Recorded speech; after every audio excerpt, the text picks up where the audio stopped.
में कोरोना के बिगड़ते हालात पर केंद्रीय गृह मंत्री अमित शाह की ओर से बुलाई गई सर्वदलीय बैठक में कई अहम निर्णय लिए गए हैं। इस बैठक में आम आदमी पार्टी, बीजेपी और कांग्रेस के प्रतिनिधियों ने हिस्सा लिया।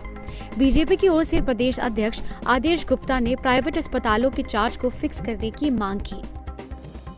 भारतीय जनता पार्टी ने अपने सुझाव के रूप में ये कहा है कि प्राइवेट हॉस्पिटल में जिस तरह से मनमानी हो रही है उसके चार्जेस फिक्स किए जाएं और उस पर संज्ञान में लेते हुए उन्होंने एक कमेटी का गठन किया है, डॉक्टर पॉल कमेटी, जिसको 2 दिन के अंदर वो रिपोर्ट देगी और उस रिपोर्ट के आधार पर हम रिपोर्ट के आधार पर वो प्राइवेट हॉस्पिटल में प्राइस की कैपिंग करेंगे।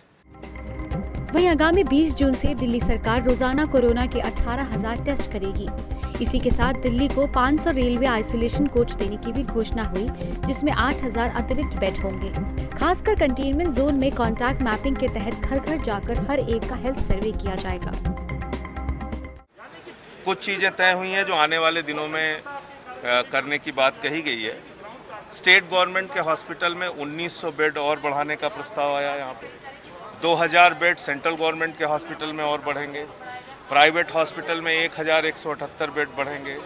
500 कोचेस के जरिए 8000 बेड और फिर आने वाले दिनों में 500 कोचेस और लेके करीब 16000 बेड उसमें बढ़ने की बात कही गई है।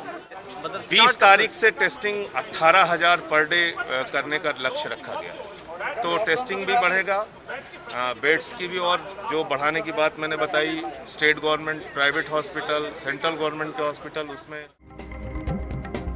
दिल्ली में कोरोना के बढ़ते संक्रमण को देखते हुए गृह मंत्री अमित शाह अब एक्शन में आ गए हैं। इससे पहले रविवार को अमित शाह की दिल्ली के उपराज्यपाल अनिल बैजल, मुख्यमंत्री अरविंद केजरीवाल, केंद्रीय स्वास्थ्य मंत्री हर्षवर्धन, दिल्ली के 3 नगर निगमों के महापौरों और आयुक्तों के साथ 2-2 मीटिंग की थी। इसमें कई अहम निर्णय लिए गए थे।